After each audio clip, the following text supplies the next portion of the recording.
Warning. This episode discusses the sensitive and potentially triggering topic of suicide. Discretion is advised. This episode is dedicated to the memory of Eric Reshik and Robert Limpert.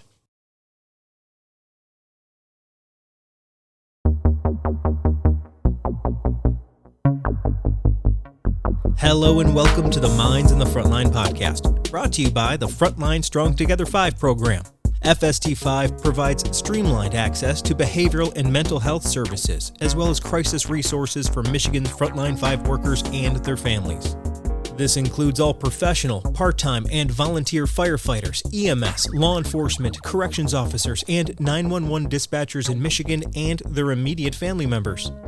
FST5 was collaboratively created by first responders and mental health experts to provide 24/7 live support, effective resources, and cutting-edge services to prevent and alleviate PTSD, anxiety, depression, and other frontline work-related mental and behavioral health challenges.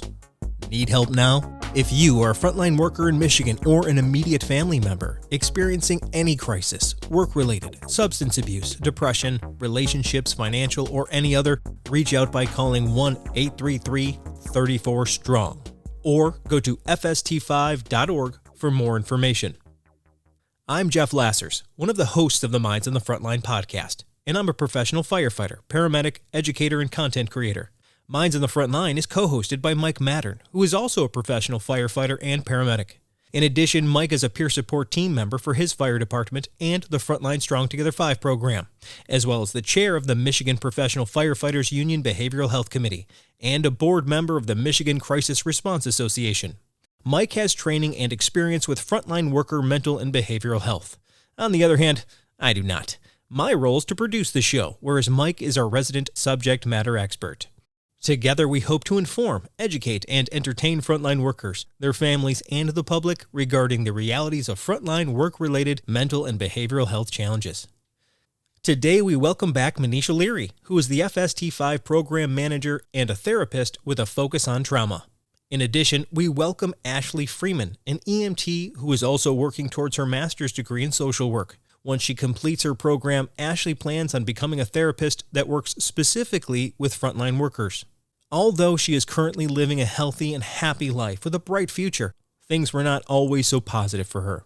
Ashley always looked up to her father, Eric, a dedicated paramedic, and aspired to follow in his footsteps. As a child, Ashley's dream was to one day become an EMT and work with her dad on the road. However, life took a tragic turn when her father died by suicide in 2013. This profound loss would take years to overcome. As a testament to her resilience, Ashley overcame her grief and achieved her EMT license in 2017. During her training, she found a mentor in Robert, her father's best friend and fellow paramedic. Robert's support was a comforting reminder of her father's legacy and pride in her strength and accomplishments. Yet, in a heartbreaking repetition of history, Robert, too, passed away by suicide shortly after Ashley completed her training.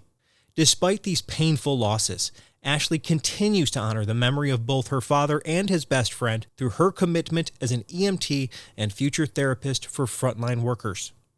During this episode, Ashley will tell her story of tragedy and eventual triumph. Thank you, Ashley, for coming on the show and having the strength and the bravery to tell your story. The goal of this episode is to openly discuss suicide in the frontline community so that we can continue to break through the stigma and other barriers that prevent too many of our brothers and sisters from seeking the help that they need. To everyone that is listening, if you or someone you know is struggling with the thoughts of harming oneself, please call the National Suicide Hotline at 988. Or, if you're in the state of Michigan, 1-833-34-STRONG. That's 833-347-8766. Please check us out on YouTube, Instagram, and Facebook, and make sure you like and subscribe to all Minds in the Frontline podcast social media channels. Thank you, and enjoy the show. Good morning, everybody. How are you? Good morning. What's up? How are you, man? Very well. Well, welcome back, Manisha, again. You've been a staple to this. You're like a third co-host to this. I am not a third co-host. I think people are beginning to think that. We like it. We love you. And you brought along Ashley today. Ashley, welcome to the show. Thank you. I'm so excited to be here. Well, thank you, Ashley. You're an EMT. More importantly, you're here to kind of tell your story as an EMT and as a human being, really. So, Ashley, why don't you lead off by telling everybody who you are, what you do, and where you do it? So my name's Ashley. I'm an EMT in Northern Michigan. I've been an EMT for 6.5 years now. And I'm a student at Wayne State, and it's my senior year. I'm working on my bachelor's degree in social work. Awesome. Woohoo! Okay. Right on. So EMT to social work, that's relatively unique. You know, it's still technically healthcare, right? Mm-hmm. It's a much different situation because nobody's calling you to get in a truck and run to them for their psychological emergencies, but certainly they do happen. So Ashley, you're from Northern Michigan, not to be confused with the Upper Peninsula of Michigan, right? Correct. Yeah, we got more than people listening around the nation, really. And they're not all from our lovely state of Michigan. So like the UP is kind of like, you know, East Wisconsin in a way. Yeah. Yeah. You're not quite there. You're in the upper part of the mitten. Cool. So what's your origin story? How did you get to the point where you're an EMT now becoming a social worker? So I grew up downstate in Metro Detroit. My dad was a paramedic. His wife was an EMT and a dispatch. I grew up in the back of an ambulance. I knew from a very early age that that's what I wanted to do. I wanted to be just like my dad. Little girls used to like play tea parties, and I have all these memories of me like in the living room playing paramedic with my dad. Oh, and I awesome. didn't know what to do. It's really good memories that I have, and I didn't know what to do. So he'd sit there and he'd be like, "All right, hold C-spine." It was really funny. Looking back, it's one of the memories that I really cherish about him. They used to have mass casualty mock scenes, and I was always a part of that, and I loved it. And so when I turned 21, I realized like, hey, I'm ready to do this, and I'm going to follow my dad's footsteps, and it's going to be great. And we had a conversation, and his work was actually holding a EMT class relatively soon, and he talked to the instructor and had me on the list, and I got a spot right away, and I was so excited. And I remember talking to my dad about doing my third rides with him and how I was going to learn everything from him, and it was going to be great. And once I got my license, I was going to be his partner, and my dreams were coming true, and it was awesome, and I loved it. And then, sorry. No, you're right. That's okay. Take your time. Take your time.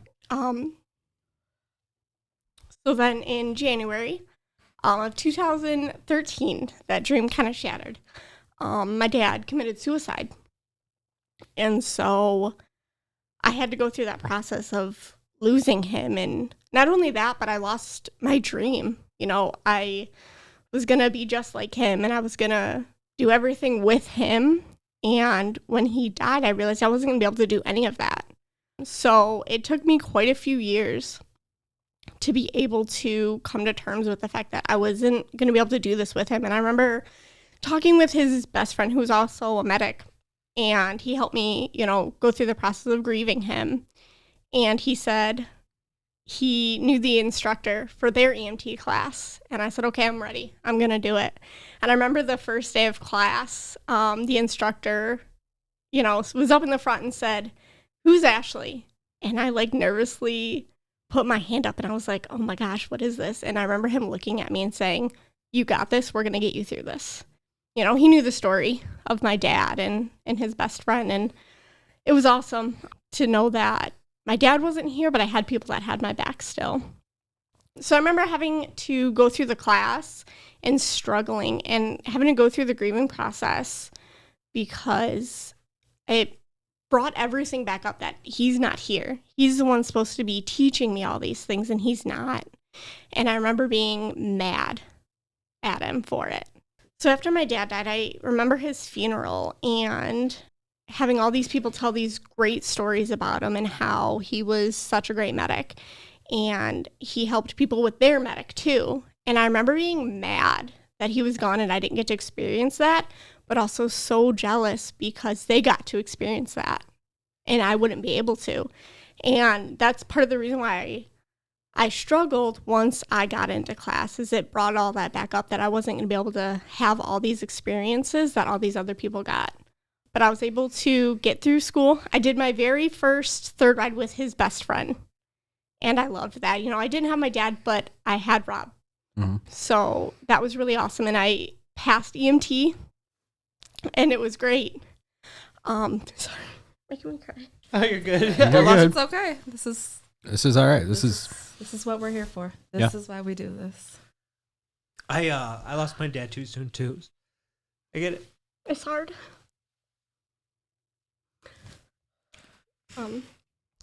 So I got through EMT and I passed. And I remember my medical practical, and I remember my instructor looking at me at the end and saying, "You'd make your dad proud." And I remember walking out of the room just bawling my eyes out, and my classmates were like, "Oh my gosh, what happened?" And I said, "He told me that I'd make my dad proud." And I remember being the best feeling. And then I got my EMT, and I remember telling his best friend that I passed and I did it. And I remember him telling me that when I would get my medic, he would give me my dad's pins. He would pin them on my shirt for me. And I looked forward to that. And then the following month, my dad's best friend killed himself too. So it was really hard. And it really opened my eyes to how mental health can really affect a person. I lost my dad.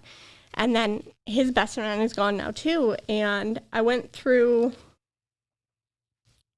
this phase of, I know that's a problem, but I don't know what to do. So I kind of just put it in the back of my head. And I'd had my license for a couple of years, and I wanted to go back to school.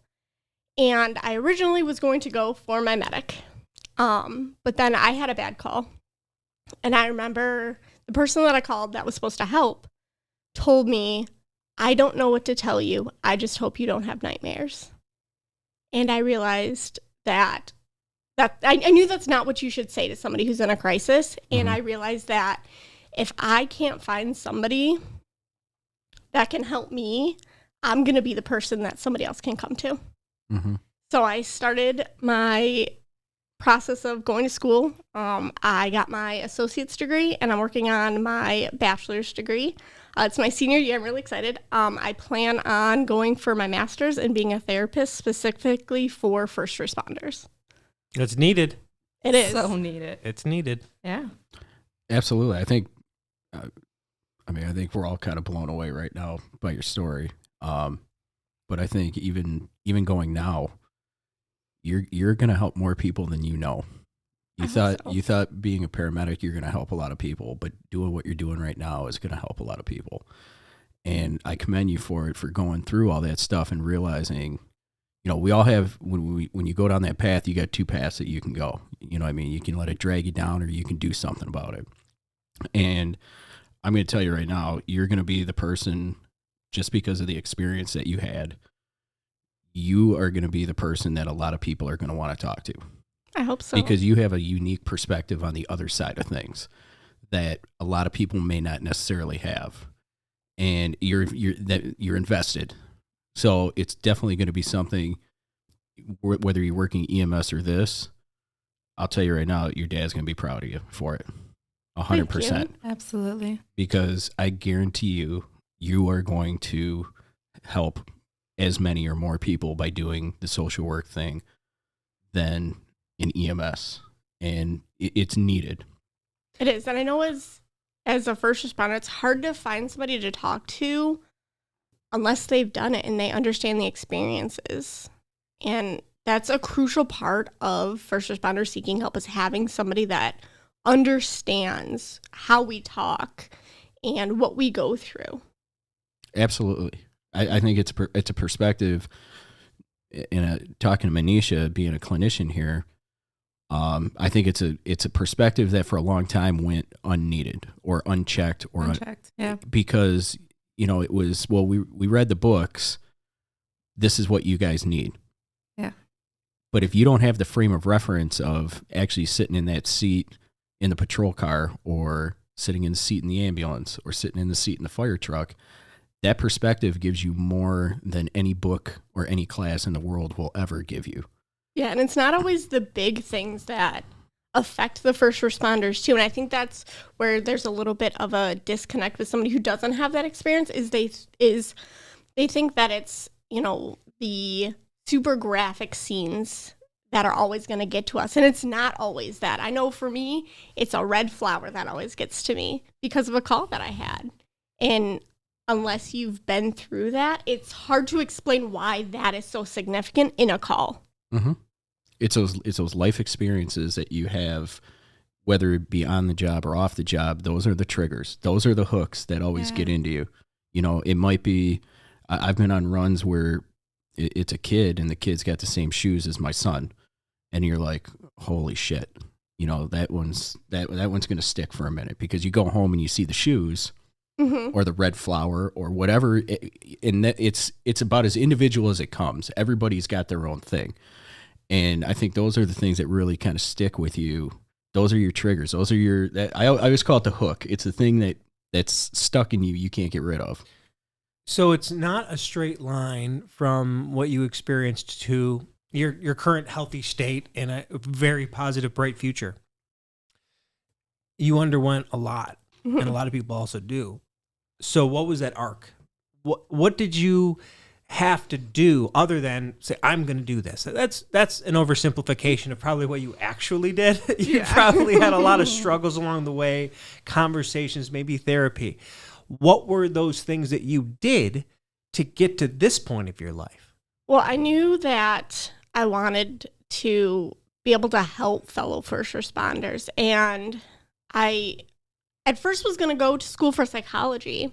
And then I did more research and I realized that psychology versus therapy is more of the talking. And from my experience, having somebody to talk to who understands is so much better than just here's a diagnosis for you, be on your way. And I know that having a partner that you could talk to always really helped versus, hey, I'm going to just send you somewhere where you're going to get some letters that are telling you what's wrong with you. Maybe some meds and a note to say, go talk to a therapist. Yeah. You cut out the middleman in a way, right? So you sought therapy that allowed you to kind of talk through these issues. You actually had that practical application in your own as the patient then. Oh yeah, definitely. And that was part of the reason what pushed me towards this is I was trying to find a therapist who could understand how we talk and the things that we experience. And I was having a really hard time with that. And I realized that if I'm not going to find somebody, if I'm not easily able to find this, I know other people aren't either. And I want to change that.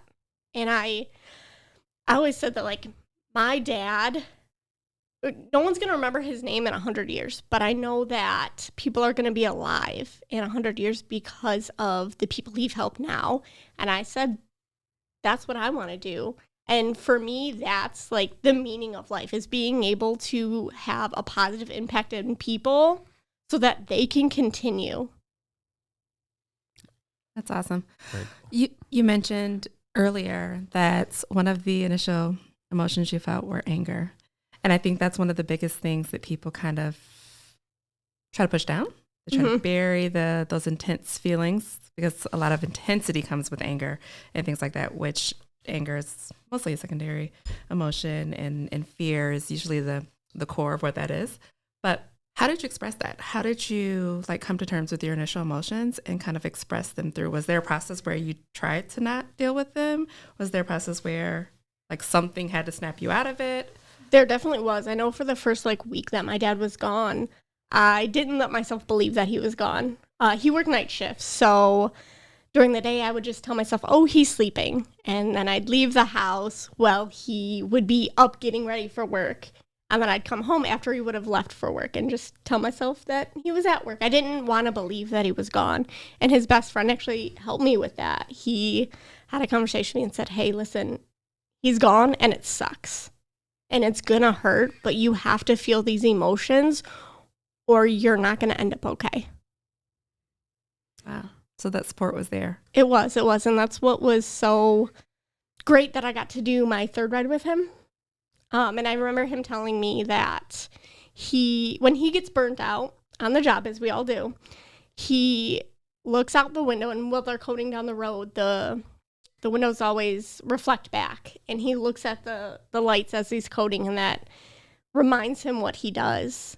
And that's something that's always stuck with me. And every time I'm coating down the road and I see that, I think of him and I think of my dad. And that's also kind of why it hurt so much that he was gone too, is that he was there for me and helped me process my dad's death. And now he's gone too.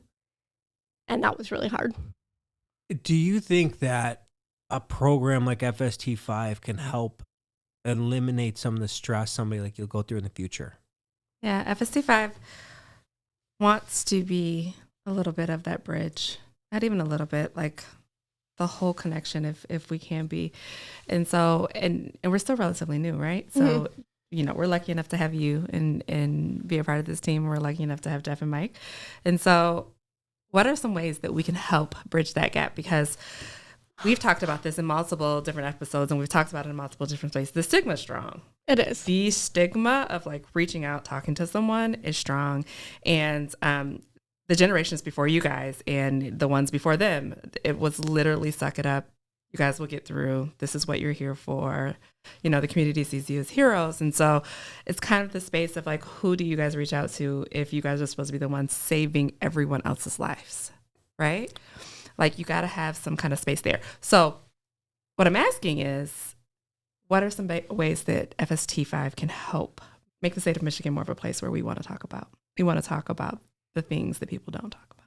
I think peers are a great way to do that. It doesn't always, as first responder and having a bad call, it doesn't always have to go straight to needing a mental health professional. Absolutely. Sometimes you just need a peer to talk to and say, hey, this is how it went. Tell me I'm not alone. I think that's a big thing with mental health, is knowing that you're not alone. And one thing that I am not ashamed of at all is to say that I got help. And there's such a stigma around seeking help, but I think that being open about it is going to lessen that stigma.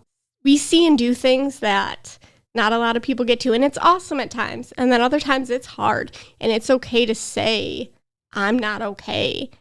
And losing my dad has shown me that. Sorry. Okay. You're doing fine. Doing better than me. After I lost my dad, I realized how much mental health can really affect a person. It's not just depression or anxiety. There's more to it, and to silently struggle is not fair, and no one should have to do it. That's a big thing. Unfortunately, there's a lot of people that you may not ever know that you cross paths with every day that's there. They're there. They're struggling, like you said, in silence. And the reason why they struggle in silence is they're afraid to talk about it. Mm-hmm. They're afraid of what people think. They're afraid of the stigma that's attached to them. And that's the sad part is, it's you don't realize what other people are going through sometimes. You may think you know, but you have no idea. And like we talked about here today, you've touched on it. Manisha's touched on it. We all have. We've got programs now that we never had before. Mm-hmm. Frontline Strong. Number one, we never had that even 5 years ago. We had the same struggles that you talked about. I go talk to somebody once a week. I had the same problem that you were talking about. I couldn't find somebody. Mm-hmm.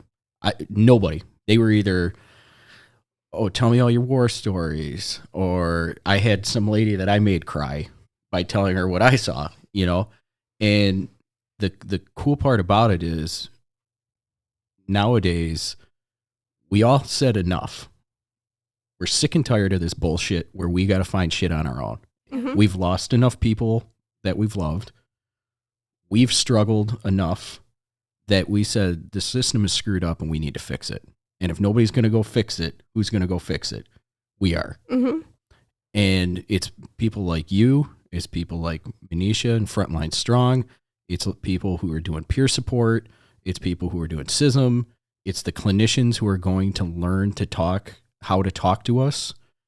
That is how we're changing this. And we're doing it because if we didn't, all of our friends who we lost along the way, what for? What for?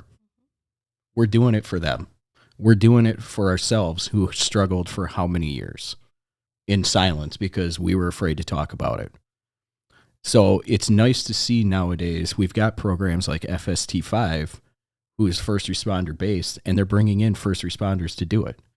You know, I think that's amazing. It is, and it's something that, you know, if no matter where you're listening to this podcast, find those people, find the peers, find the clinicians, and if you can't, do it.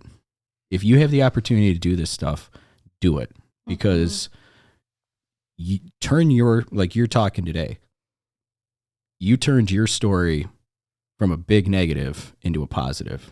You said something that was completely blew me away, and it just encompasses what we're doing here today. 100 years from now, somebody's going to be 100 years old because of what you did today. Think about that. Think about 5 years ago when we didn't have that. And that's where I can't say enough about the stuff that everybody's doing. I don't care if even down to the person who's having a conversation at the kitchen table about how they went to go see a therapist, you're moving the ball forward. You don't have to be a peer. You don't have to be a clinician. That's how we move this stuff forward. And I applaud everyone who's doing it because what you said right there, you never know which person you just got to 100 years old. You don't know which person you just got to their daughter's wedding. You never know which person you just got to their kid's graduation. So think about that next time you want to talk shit about somebody who's going to get mental health help or who says I'm struggling or who's talking about those types of things. Because in the end, you don't know which person you just helped get to those benchmarks. So I give you a lot of credit for what you're doing because even coming on here and talking about it is hard. But I guarantee what you just did today, you may never meet the person, but I guarantee you what you just did today got somebody to 100 years old. I want other people to be able to run calls with their dad. Yes. And I applaud you for it. That's awesome. That's what I said. He's proud of you for what you're doing today. Thank you. Today, Absolutely. Talking about it in this realm, in this circle, there's nothing braver than stepping up and talking about this shit in a very public forum. Yeah, it's hard, and I wish that I could say that my dad was here and he was seeing all of this and hearing all of this. But the reality is I'm doing this because of him, because he died.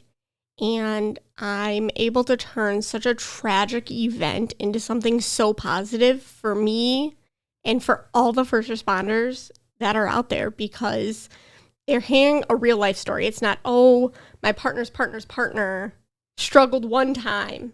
It's, no, this is a real thing and it has an impact. Mm-hmm. And it's okay to talk about it. It's okay to struggle. We all do. But get that help so that you can continue.